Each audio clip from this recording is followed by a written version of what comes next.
Well, I guess to start with, we were fishing the Rock the Dock tournament, and our plan before we went out, we said we'd fish to about 12. Well, this was about 10:30. We had some fish in the boat. I said, let's just go ahead and wrap it up and go. And he's a fisherman. He's the type of kid that whether you're catching fish or not, he'll throw cast for cast with you from daylight till dark and never complain. I mean, he loves to fish. And he was really upset about quitting early. I said, well, I tell you what, I'll let you drive the boat.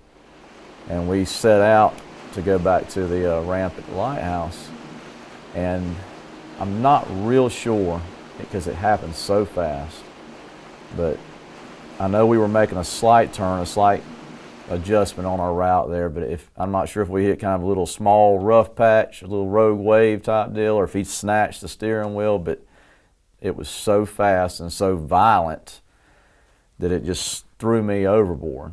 When it threw me over, of course I had no life jacket on, but I remember not even going under. I kind of just rolled on top of the water, and my immediate focus was to get my eyes back on that boat for my son. As soon as I looked up, I see he's not in the boat. The boat's still going. I can see him about 30 yards ahead of me to my left there. So I swam over there to him, and of course he's 10 years old. He just watched his dad get thrown out of the boat, and he gets thrown out of the boat. And I find out later that he had, the reason why he went overboard is he tried to grab me. He tried to save me. You know, when he felt me going over, he reached over there towards me, and of course all of us went out. Well, he was of course pretty panicked at that point, and he said immediately, I guess his first words out of his mouth were, "Dad, I don't want to die." And he said it 2 or 3 times. He said, "Dad, I don't want to die." I told him, I said, "Buddy, we're going to be okay. We got this. We're going to be okay." And I remember looking for the boat next, and it's making a loop, and it's coming back around, a pretty wide loop. And as I'm watching it go by, and he's saying, "Dad, we got to get back on that boat. Dad, we got to get back on that boat." And I'm pondering the idea as I watch it go by, but it was moving. And I said, "There's no way I can wrangle that boat. I'll get sucked underneath it. We'll be in trouble." I said, "I can't." And I'm trying to tell him that it was not what he wanted to hear. He wanted to get back on, because it's right there. You're just a few feet from it. But I said, "Buddy, there's no way I can get back on that boat."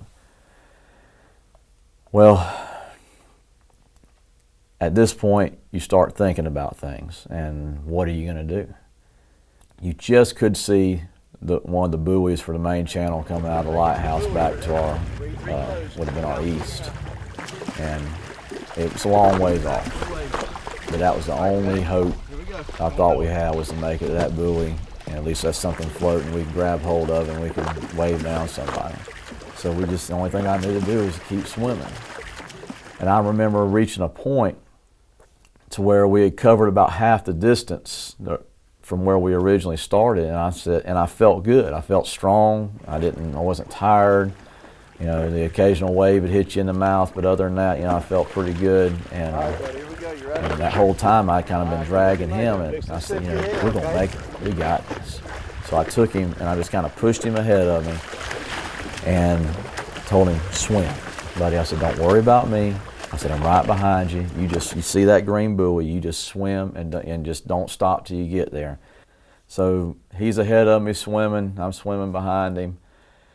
And finally, he makes the channel, and he crosses right over the channel like he was just skating on ice. Shoots right over, and he's on the buoy, and I was just filled with relief. He's made it. His hands were on the buoy, and we got this.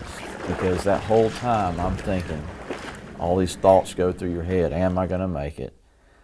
Is my son going to make it? It's just the emotions I can't, and the truth is I relive it every day. Not a day goes by that I don't think about it. But he made it, and that was just one of the happiest times of my life, is seeing him make that buoy. But when I hit that channel, it was a totally different experience than what he had. It was like hitting a brick wall. And it didn't dawn, I couldn't understand at first because I wasn't thinking very clearly, I guess, that current was pulling me the opposite direction. And the thought hit me, and I said, you're gonna drown. You can't even keep yourself floating. And then I had really two prevailing thoughts that were in my head. And one was for my son. I said, he's gonna see me, he's gonna watch his dad die right in front of him. And what that would do to him. What if he tried to jump off and come to me? Just didn't know how to process that. And the other one was, I guess, a selfish thought, but I was scared, And I said, this is going to hurt, And it scared me to how badly it was going to hurt to go under and take in that water and die. And finally, I felt it. It was it. It was that last moment. I mean, it was so real. I could see it right in front of me, and I told him that I loved him because I honestly thought that'd be the last words that he would hear from me. And I went under. And there was no other explanation because I was it. I had nothing left. But from God's hand, he grabbed me and pulled me up because literally I just remember shooting up out of the water. And when I did, there's a FWC boat sitting right there. And my son, literally, he didn't even wait till he was about 5 feet from the buoy, and he had a life jacket and his hand was coming up to my son on the buoy, and he didn't even wait. He sprung off the buoy. And he got my son in the boat, and he came over there to me, and he said, he handed me a life jacket, and he said, can you get in the boat? I said, no. And I just grabbed onto the side of the boat, and the relief of just having that boat to hang on to, and my son's in the boat, we were saved. And I look back, and it's just so many things that could have happened differently. And it all could have been avoided by simply having a life jacket on. We could have floated. There's guys that are looking for us. They're going to find us eventually. But I've been on the water all my life. My kids have grown up on the water, and we've never had a boating accident, ever. No kind of incident on the water. And it's not that you feel like you're bulletproof, it's just that you feel like it can never happen to you. Because you're not acting a fool. You're just fishing. Nothing's going to happen to you, but it can in the blink of an eye. And hindsight's always 20/20. But I can tell you this much: there won't be another day in our lives where we're on the water where we don't have that life jacket on, because we were so close to having a real bad situation that day. And like I said, it's just the grace of God that we're still here.